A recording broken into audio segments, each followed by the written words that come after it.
Welcome, dear students. So, we are back again with our original topic of learning electrostatics.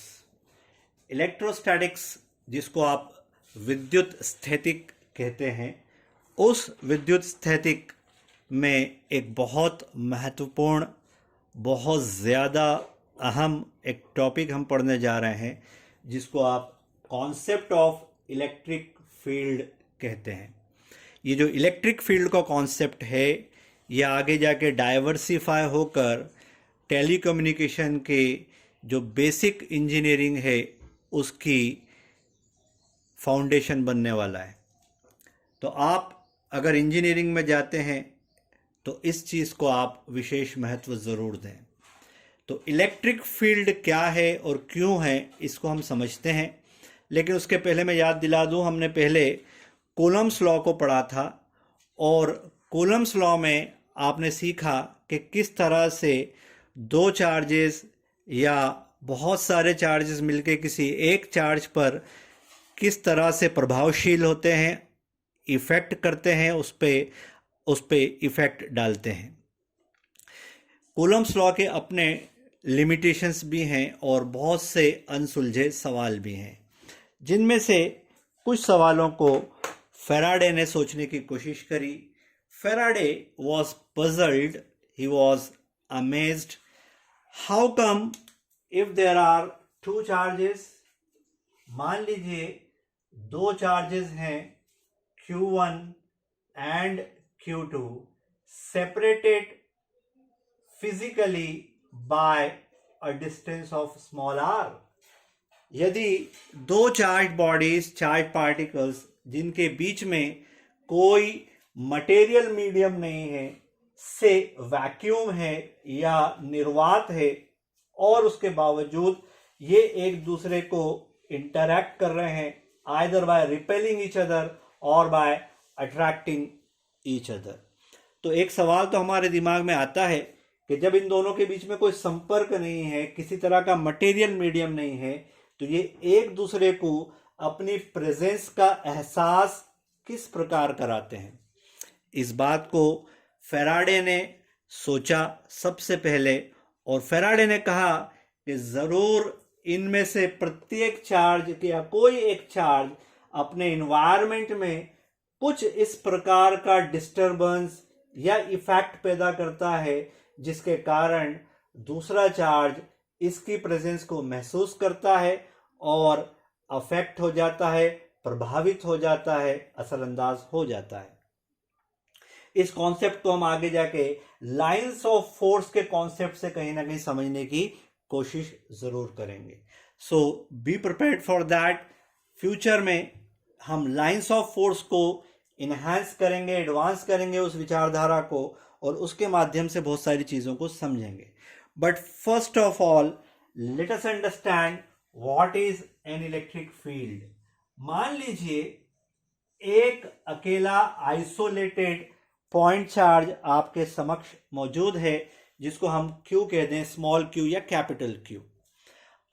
इस small q के आसपास अगर एक 3D space consider की जाए, 3 डायमेंशनल स्पेस कंसीडर की जाए, तो उस 3D स्पेस में जहां जहां पर यदि एक टेस्ट चार्ज Q0 रखा जाए तो वो टेस्ट चार्ज इस सोर्स चार्ज के कारण यदि प्रभावित होता है तो हम कहेंगे उस स्थान पर, उस पॉइंट पर इलेक्ट्रिक फील्ड मौजूद है, प्रेजेंट है।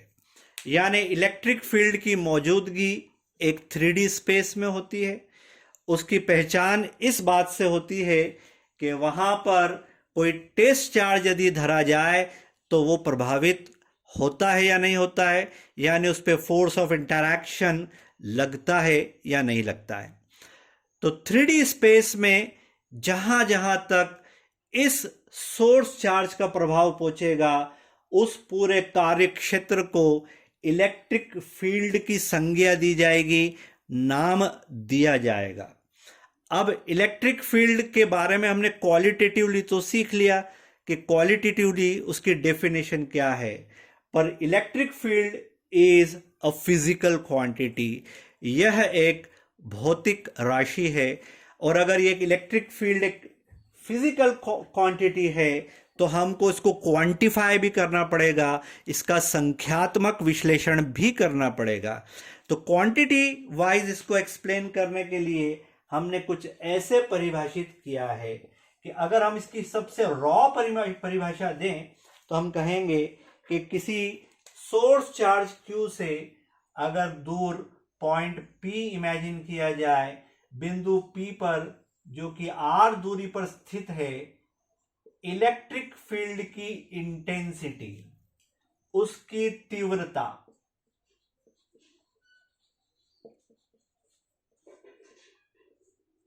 इंटेंसिटी और स्ट्रेंथ ऑफ इलेक्ट्रिक फील्ड, ये सारी शब्दावली है जिसका हम बार बार इस्तेमाल करेंगे इलेक्ट्रिक फील्ड की ताकत को बताने के लिए। इंटेंसिटी यानी उसकी तीव्रता, उसका तीखापन, उसकी तेजी, स्ट्रेंथ उसकी ताकत, कहां पर, पॉइंट P पर, किसके कारण, Q के कारण।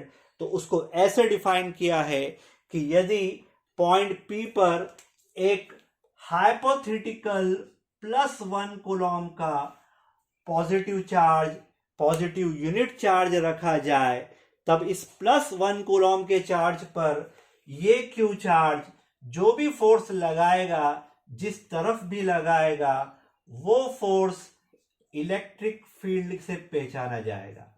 उसको हम कैपिटल E से दर्शाएंगे। सो इलेक्ट्रिक फील्ड एक वेक्टर क्वांटिटी होना चाहिए। रीजन ये है कि वो फोर्स से डिराइव्ड है। फोर्स अपने आप में स्वयं एक वेक्टर क्वांटिटी होता है, तो इलेक्ट्रिक फील्ड भी वेक्टर क्वांटिटी होता है। फर्क सिर्फ इतना है, electric field is the force acting on a unit positive charge placed at the point under consideration. तो इससे कुछ चीजें स्पष्ट हुई कि इलेक्ट्रिक फील्ड जब भी निकालेंगे उसको हम नॉर्मलाइज करेंगे, यानी 1 कूलॉम के लिए निकालेंगे या पर यूनिट चार्ज निकालेंगे। दूसरी चीज, ये प्लस या पॉजिटिव चार्ज के लिए डिफाइंड है। अगर कोई व्यक्ति जिद कर ले कि नहीं मैं तो यहां -1 कूलॉम चार्ज रखूंगा, तो क्या इलेक्ट्रिक फील्ड परिभाषित नहीं होगा? तो ऑफिशियली तो इलेक्ट्रिक फील्ड की वो परिभाषा नहीं है। कारण इलेक्ट्रिक फील्ड को हमने डिफाइन ही ऐसे किया है कि +1 कूलॉम का चार्ज जिस तरफ जाएगा या जाने की इच्छा जाहिर करेगा, इस चार्ज के कारण या इलेक्ट्रिक फील्ड के कारण वो इलेक्ट्रिक फील्ड की दिशा भी निर्धारित करेगी और उसकी दशा, उसकी वैल्यू भी डिसाइड करेगी। तो इस बात को आप समझ लीजिए। हम उसको आज के बाद E से नोटिफाई करेंगे।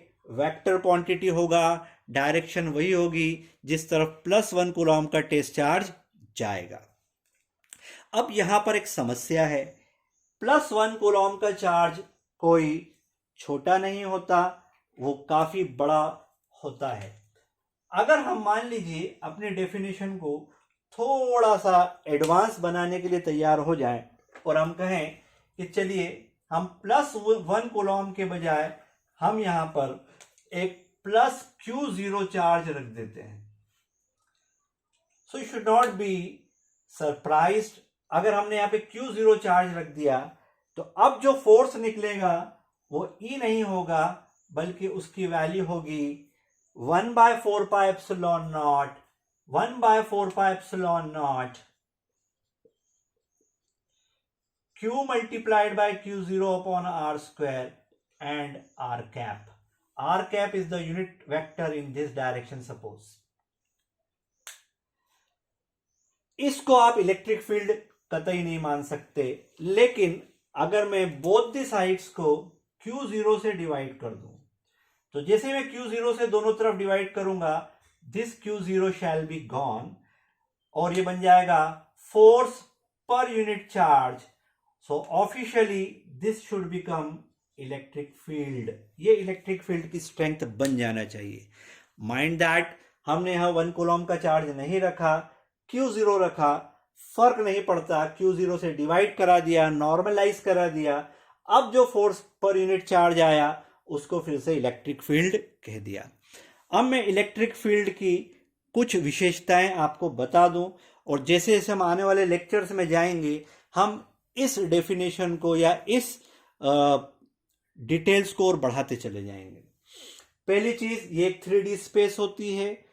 दूसरी बात, ये पॉइंट्स के ऊपर डिफाइंड होती है, इट्स ए पॉइंट फंक्शन। ये एक पॉइंट पर डिपेंड करने वाला फंक्शन है। फंक्शन इसलिए क्योंकि आर की वैल्यू बदलती चली जाएगी, पोजीशन वेक्टर चेंज होता चला जाएगा, ई की वैल्यू भी बदलती चली जाएगी। अगली चीज, इलेक्ट्रिक फील्ड जो होता है वो लॉ ऑफ सुपरपोजिशन को फॉलो करता है, अध्यारोपण के सिद्धांत को फॉलो करता है। इसका क्या मतलब हुआ? यदि हमें नहीं मालूम होता कि इलेक्ट्रिक फील्ड इस एनवायरनमेंट में किसके कारण आया, अभी तो हमने समझाने के लिए आपको बता दिया कि एक टेस्ट चार्ज या यूं कहे सोर्स चार्ज क्यों रखा था। मान लीजिए इस पूरे एनवायरनमेंट में इलेक्ट्रिक फील्ड है और सपोज एक नहीं अनेक इलेक्ट्रिक फील्ड हैं।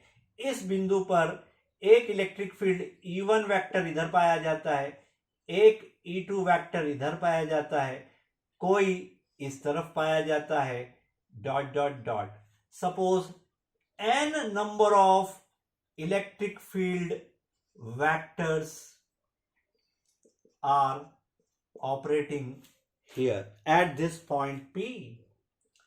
तो बिंदु P पर according to principle of superposition जो नेट इलेक्ट्रिक फील्ड होगा, रिजल्टेंट इलेक्ट्रिक फील्ड होगा, वो हो जाएगा E net at point P, at point P suppose is equal to E1 vector plus E2 vector plus E3 vector dot dot dot all the vectors vectorially added।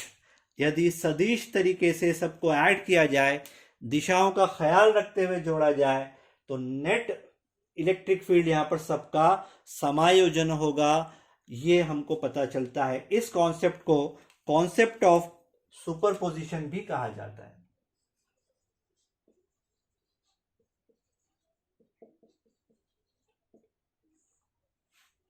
ये आप अपनी board exam के लिए याद रखेंगे। प्रिंसिपल ऑफ सुपरपोजिशन को Coulomb's law भी follow करता है और इलेक्ट्रिक फील्ड भी जरूर फॉलो करता है। अब परिस्थितियां ऐसी निर्मित होगी कि अलग अलग कंडीशंस में इलेक्ट्रिक फील्ड क्या क्या हो सकता है। जो सबसे सिंपल केस हो सकता था वो हमने आपको पहले बता दिया कि अगर एक आइसोलेटेड पॉइंट चार्ज है, सोर्स चार्ज है, तो उसकी विसिनिटी में, उसके आसपास सराउंडिंग में इलेक्ट्रिक फील्ड सबसे सिंपल होगा E इक्वल टू, अगर मैग्नीट्यूड देखें तो 1/4πε0 source charge divided by distance का स्क्वायर। आप इसको वेक्टर फॉर्म में भी लिख सकते हैं अगर आप इसको पोजीशन वेक्टर्स के माध्यम से लिखना चाहें। आपकी किताबों में जो वेक्टर्स की फॉर्म में इसको एक्सप्लेन किया गया है, जो आमतौर पे स्टूडेंट्स हमें बताते हैं कि उनको समझ में नहीं आता, मैं आपको वो भी दिखा देता हूं। उसका आपके कॉम्पिटिटिव एग्जाम से शायद लेना देना ना हो, लेकिन बोर्ड एग्जाम में एक 2 नंबर का या 4 नंबर का सवाल आ सकता है जिसमें आपसे पूछेंगे कि आप उसका वेक्टर फॉर्म बताइए।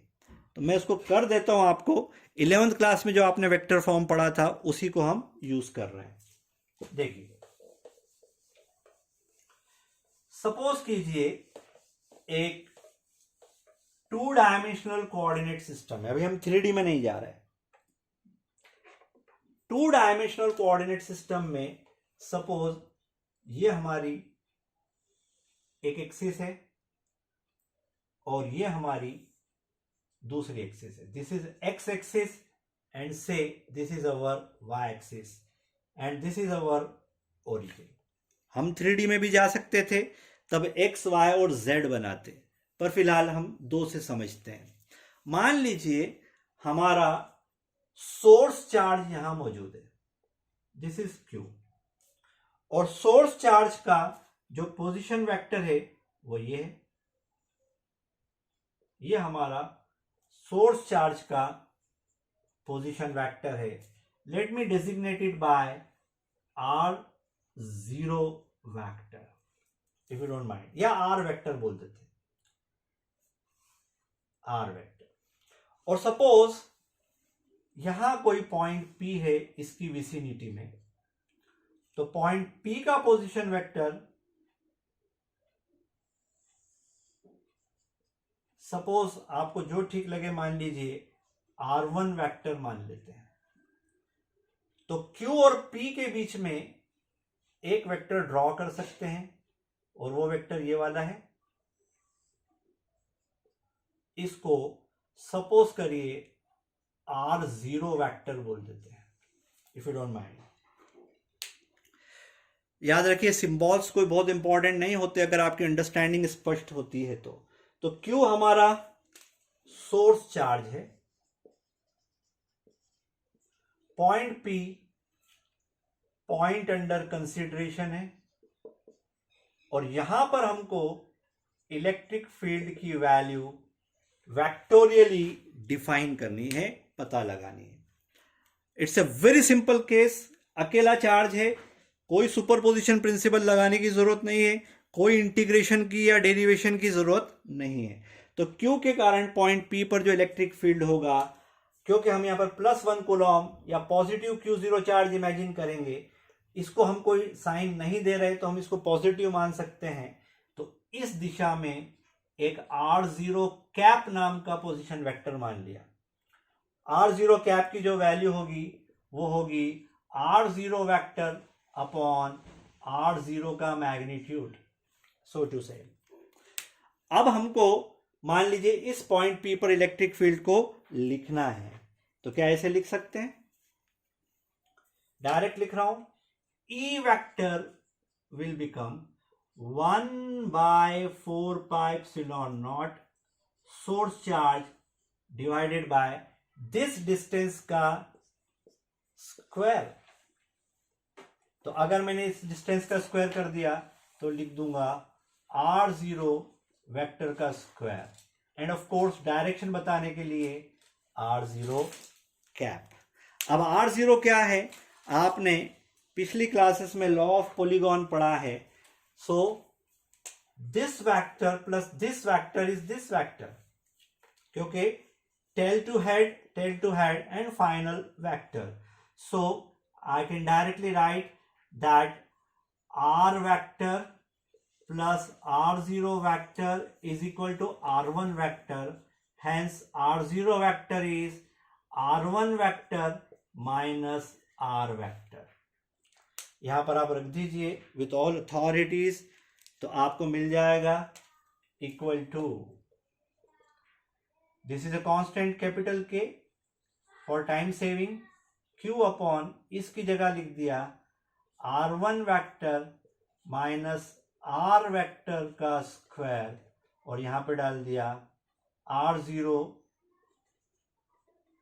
कैप. R0 कैप की वैल्यू रख दी यहां पर, तो ये हो जाएगा R0 वेक्टर अपॉन एक बार और R1 vector minus R vector. From this relationship इसको और सिंप्लीफाई कर लीजिए, तो आपको फाइनल आंसर मिल जाएगा वेक्टर फॉर्म में. फाइनल आंसर मिल जाएगा वेक्टर फॉर्म में.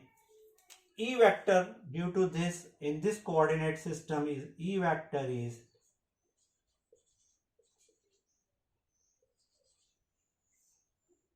देख लीजिए R1 vector minus R vector का क्यूब मैग्नीट्यूड का, and in the numerator R1 vector minus R vector अकेला. So this is the vector, और क्यूब इसलिए आया क्योंकि उसको पोजीशन वेक्टर को यूनिट वेक्टर बनाने के लिए एक बार डिवाइड करना पड़ा बिकॉज ऑफ दिस.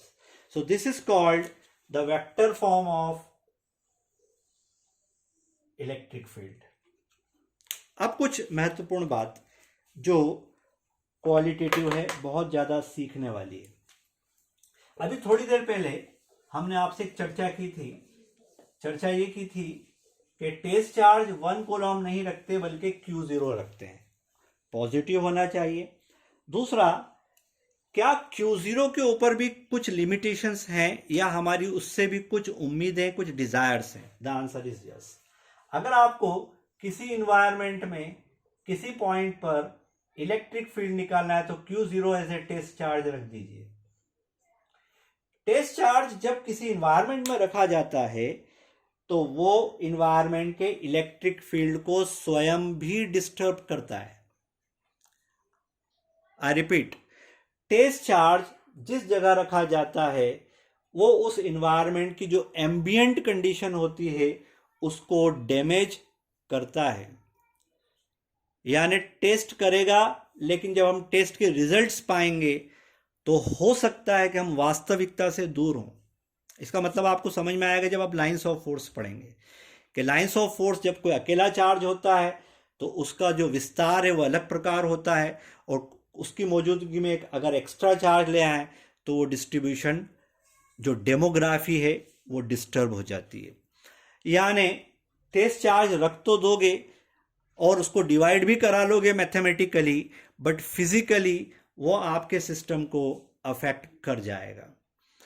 इसका इलाज ये है कि हम मैथमेटिकली ऐसा कहें, late Q0 is tending to 0, it should be howsoever small, बहुत अधिक छोटा होना चाहिए, इनफाइनाइटसिमली स्मॉल होना चाहिए। अब हम हमारी ओरिजिनल डेफिनेशन को थोड़ा सा और सोफिस्टिकेटेड कर देते हैं। पॉइंट P पे इलेक्ट्रिक फील्ड को डिफाइन करेंगे, limit Q0 tending to 0, force acting on Q0 divided by value of Q0। ये इसकी ऑफिशियल डेफिनेशन है। आप कहने को कह सकते हैं कि हम Q0 की वैल्यू मन चाही मुताबिक तो नहीं छोटी कर सकते, बिकॉज चार्ज इज क्वांटाइज्ड। हम उसको छोटा सा छोटा करके ले जाकर हद से हद एक प्रोटॉन बना सकते हैं, 1.6 इंटू 10⁻⁻19 कूलॉम बना सकते हैं, लेकिन उससे छोटा बनाने की हमारी ताकत नहीं है। वो बिल्कुल सच बात है, वो हमारी प्रैक्टिकल लिमिटेशंस हैं, लेकिन थ्योरेटिकली तो हमने उसको इसी प्रकार डिफाइन किया है कि Q0 को हम कितना भी छोटा कर सकते हैं। तो ये हुई इलेक्ट्रिक फील्ड की बेसिक डेफिनेशन। अब मैं आपको इसके आगे की कुछ बातें बताता हूं। Now let us discuss briefly about units of electric field.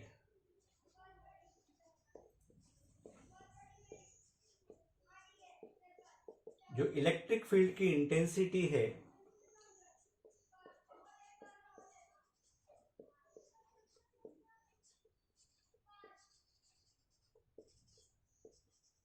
या स्ट्रेंथ है, क्योंकि वो फोर्स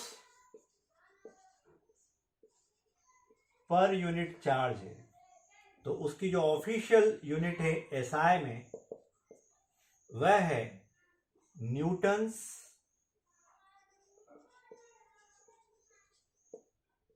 पर कूलॉम, और CGS में, E वाले में और M वाले में, इलेक्ट्रोस्टैटिक और मैग्नेटिक में, आपको एक असाइनमेंट है, वो हो जाएगी डाइंस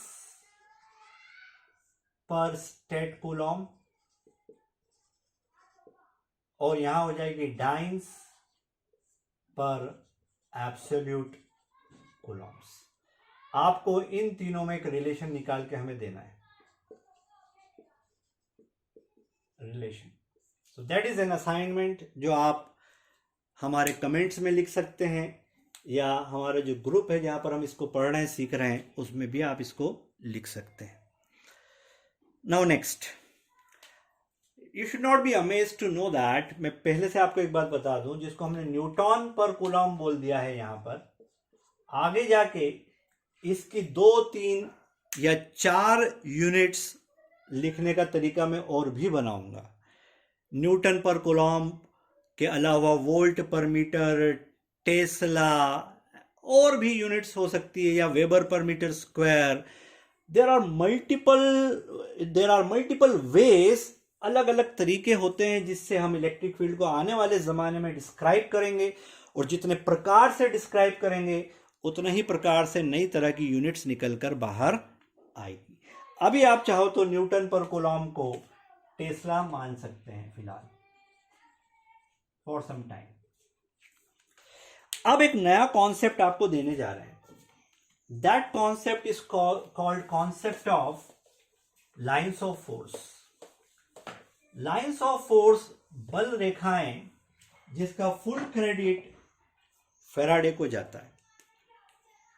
लाइन्स ऑफ फोर्स या फोर्सेस, व्हाटएवर। अभी आपको बताया था कि जब कभी भी एक चार्ज दूसरे चार्ज की मौजूदगी में होता है तो यह अपनी उपस्थिति का एक दूसरे को एहसास करा देते हैं। इस बात को ग्रैस्प करना बड़ा मुश्किल है इस फिजिकल वर्ल्ड में, क्योंकि अभी तक हमने जब भी फोर्स लगते हुए देखे हमने कहीं ना कहीं कोई कनेक्शन जरूर देखा है। या तो आप किसी चीज को रस्सी बांधकर खींचते हैं, या अपने हाथों से धकेलते हैं, या एयर किसी पे प्रेशर लगाती है, यानी कोई मटेरियल मीडियम बीच में कार्यरत होता जरूर है। पर यहाँ पर कोई मटेरियल मीडियम नहीं है। सपोज करिए यहाँ पर एयर भी नहीं है, वैक्यूम है। तो एक सवाल तो आपके माइंड में आता है कि फिर हाउ कम ये एक दूसरे को अफेक्ट कर रहे हैं। ये बात सबसे पहले फैराडे ने सॉल्व की, और उसने एक हाइपोथेटिकल एक्सप्लेनेशन दिया। उसने कहा कि जितने भी चार्जेस होते हैं उन सब में से अदृश्य रेखाएं निकलती है, इनविजिबल लाइंस निकलती हैं, जिनको महसूस तो किया जा सकता है लेकिन देखा या तोला नहीं जा सकता। उसने ये भी कहा कि जो लाइंस ऑफ फोर्स है वो पॉजिटिव चार्ज में से बाहर निकलती हैं और नेगेटिव चार्ज में एंटर होती हैं।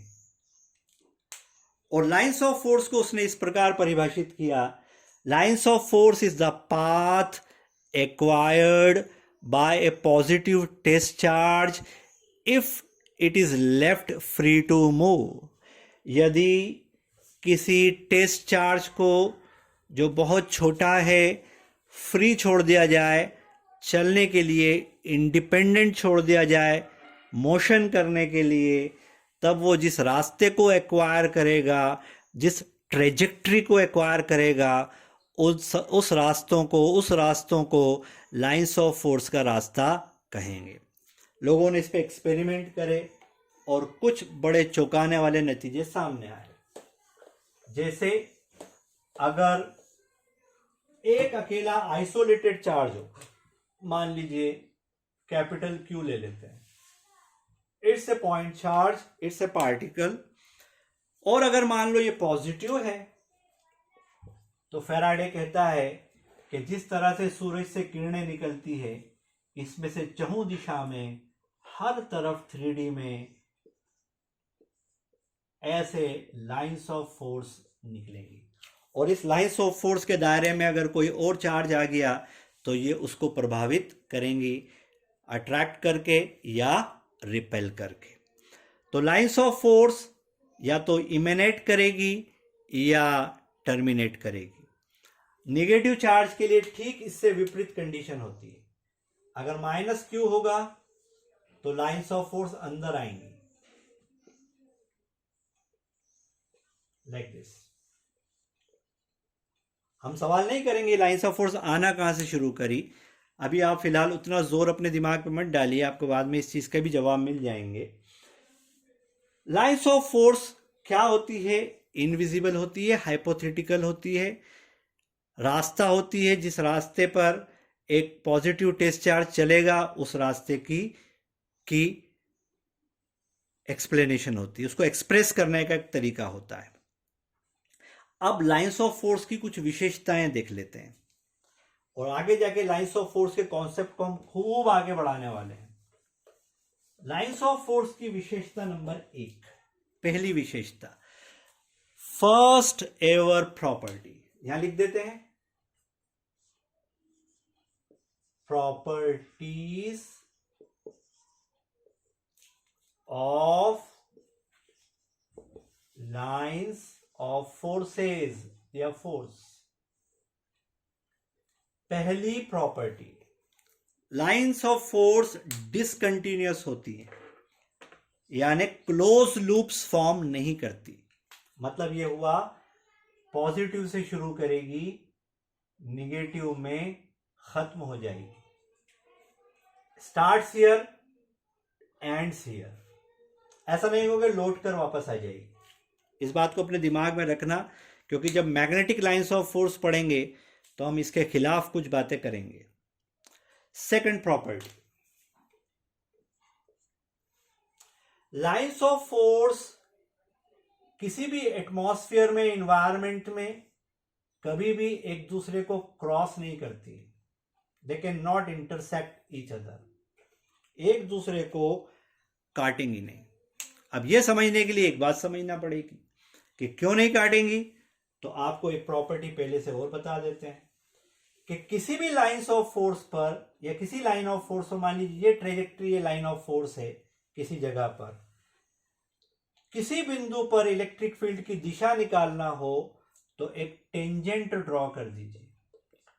The direction of tangent gives the direction of E vector eight this point.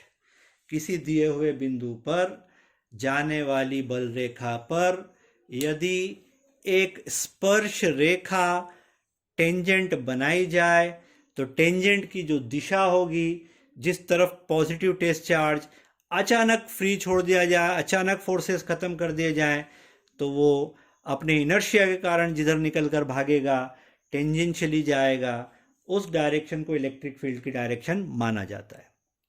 अब देखिए यहां पर जवाब छुपा है कि आखिर क्या कारण है कि दो लाइंस ऑफ फोर्स या दो से अधिक लाइंस ऑफ फोर्स एक बिंदु पर इंटरसेक्ट नहीं करती। अगर करती तो पॉइंट P पर दो टेंजेंट्स होती है, एक इसकी दिशा में और एक इसकी दिशा में। मान लो ये लाइंस ऑफ फोर्स इंटरसेक्ट कर रही हैं, एक इधर टेंजेंट बनती, एक इधर टेंजेंट बनती।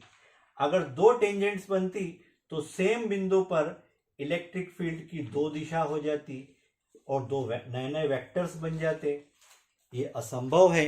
नेचर में कभी भी डायलेमा नहीं होता, नेचर कभी डबल माइंड नहीं होता, नेचर में हमेशा क्लैरिटी होती है। तो आप ये कभी नहीं पाएंगे कि एक पॉइंट पर दो इलेक्ट्रिक फील्ड है। इलेक्ट्रिक फील्ड की डायरेक्शन और उसकी वैल्यू पॉइंटेडली डिफाइंड होती है, यानी हमको ये मानना पड़ेगा कि लाइंस ऑफ फोर्स एक दूसरे को इंटरसेक्ट नहीं कर सकती। अगली प्रॉपर्टी भी बड़ी स्पष्ट है कि लाइंस ऑफ फोर्स एक तरह के प्रेशर में रहती है। दो पॉजिटिव चार्ज आमने सामने रख दिए सपोज, इसमें से लाइंस ऑफ फोर्स में नहीं जा सकती, ऐसे जाना पड़ेगा, ऐसे जाना पड़ेगा, इसकी लाइन ऑफ फोर्स को भी ऐसे जाना पड़ेगा। दोनों अपनी अपनी जगह घेरने की कोशिश करेंगे, लेकिन एक दूसरे को इंटरसेक्ट नहीं करेंगे। अब होगा क्या, इससे यह स्पष्ट होता है कि एक दूसरे को दूर हटाएंगे, यानी लाइंस ऑफ फोर्स लेटरली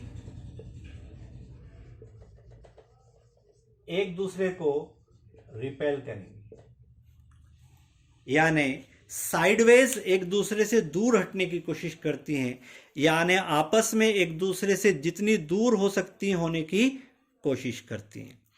इसके विपरीत, इसके खिलाफ यदि एक पॉजिटिव और एक निगेटिव होता तो तब स्थिति थोड़ी सी डिफरेंट होती। मान लीजिए यहां निगेटिव चार्ज होता है, यहां पर पॉजिटिव चार्ज होता है। अब लाइंस ऑफ फोर्स बड़ी खुशी खुशी इसमें जाती, लाइक दिस, इंटरसेक्ट तो नहीं करती लेकिन इधर से जाकर उसमें जाने की कोशिश करती। अब हम ये कैसे परिभाषित करेंगे ये दोनों एक दूसरे को अट्रैक्ट कर रहे हैं। हम ये कहते हैं कि जो लाइंस ऑफ फोर्स होती है, it's like a straight rubber band. ये एक रबर के बैंड की तरह है, जैसे एक रबर बैंड होता है, हाँ, किसी चीज को बांधने के लिए हम लगाते हैं, उसको आप जब खींचते हैं तो वो अपनी इलास्टिसिटी के कारण वापस आने की कोशिश करता है। तो उसी प्रकार ये लाइंस ऑफ फोर्स लॉन्जिट्यूडिनली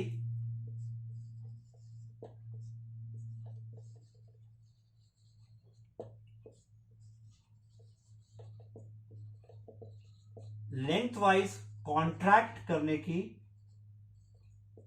कोशिश करेगी।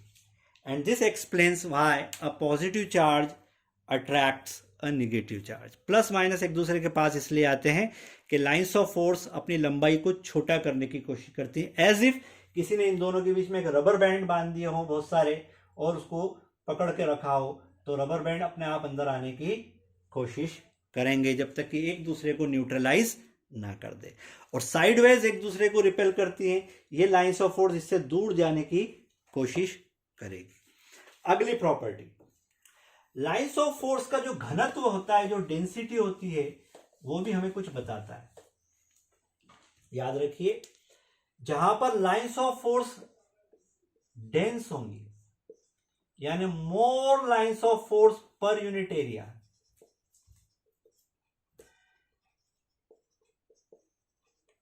Lines of force per unit area अगर बहुत ज्यादा है, डेंस है, घना है, दैट शोज इलेक्ट्रिक फील्ड की ताकत लार्ज है, ऊंची है। और अगर लाइंस ऑफ फोर्स विरल है, दूर दूर है, कम पाई जाती है इतने से एरिया में, इस एरिया में 10 थी मान लीजिए लाइंस ऑफ, इस एरिया में 2 है, तो जिसमें कम होगी, डेंसिटी कम होगी, कंजेशन कम होगा, वहां पर इलेक्ट्रिक फील्ड लो होगा या लेस होगा। तो लाइंस ऑफ फोर्स के घनेपन से भी हमको इलेक्ट्रिक फील्ड की ताकत का अंदाजा लग जाता है। रादर हमने तो इलेक्ट्रिक फील्ड की वैल्यू को या स्ट्रेंथ को या इंटेंसिटी को डिफाइन कर दिया है। अब हमने इसे डिफाइन करा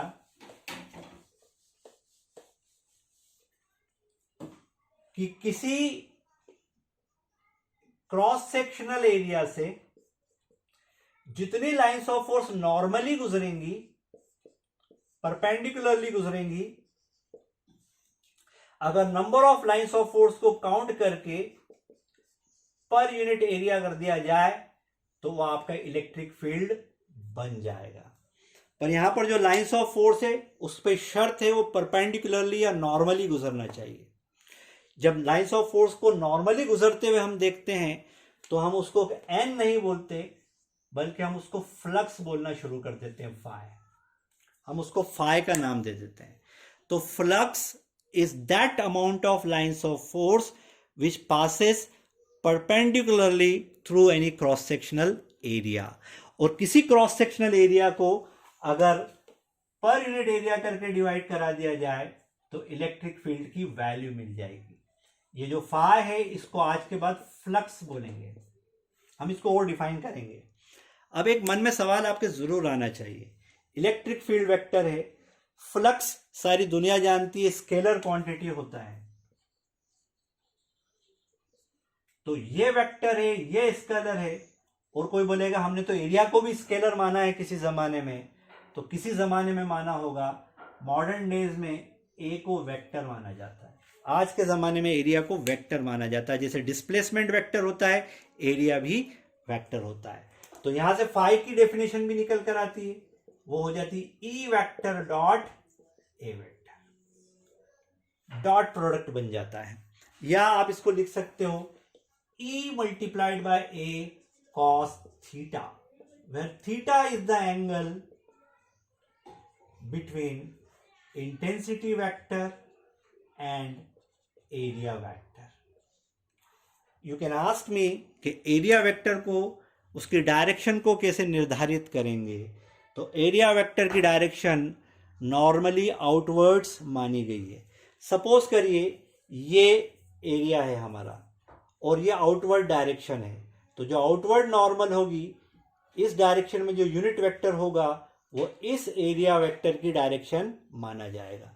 या अगर कोई कमरा है तो कमरे के बाहर की तरफ जो दिशा है उस दिशा में नॉर्मल वेक्टर बनाया जाए तो वो एरिया वेक्टर की डायरेक्शन देगा। तो अब हमने पहली बार ई को भी डिफाइन कर दिया, फ्लक्स को भी डिफाइन कर दिया, एरिया वेक्टर को भी डिफाइन कर दिया। मैं बताता चलूं, जिसको आगे आके मैं एक्सपांड करूंगा। Flux is measured in Weber's, SI system, और मैक्सवेल में नापते हैं सीजीएस में। सीजीएस में डोंट गो फॉर ई और एम, ई और एम में दोनों में सेम होता है मैक्सवेल। सो यहां रुकते हैं। मैंने बहुत सारे कॉन्सेप्ट्स आपको आज इलेक्ट्रिक फील्ड के बारे में बताया, उसकी यूनिट्स बताई, उसकी पहचान बताई। मैंने आपको लाइंस ऑफ फोर्स से भी इंट्रोडक्शन कराया, उसकी प्रॉपर्टीज़ बताई और उसके माध्यम से इलेक्ट्रिक फील्ड को परिभाषित भी किया। अब आपकी जिम्मेदारी ये है कि इस सबको आप रिवाइज कर लीजिए, अच्छे से याद कर लीजिए, नोट्स प्रिपेयर कर लीजिए। इसके जो न्यूमेरिकल्स वगैरह होंगे हम आगे देखेंगे, मैं इस कॉन्सेप्ट को और एक्सपांड करूँगा। आई नो दैट कुछ चीज़ें आपको पूरी तरह समझ में शायद ना आई हो, ये एरिया वेक्टर, परपेंडिकुलर, नॉर्मल, ये कैसे करेंगे। डोंट वरी, हम जैसे जैसे आगे बढ़ते जाएंगे, सवाल करते जाएंगे, ये आपको स्पष्ट होता जाएगा। So I thank you all for attending this lecture and I would like to hear your comments. मैं आपके कमेंट्स ज़रूर सुनना चाहूँगा about this lecture, about your understanding. Thank you very much, have a great day.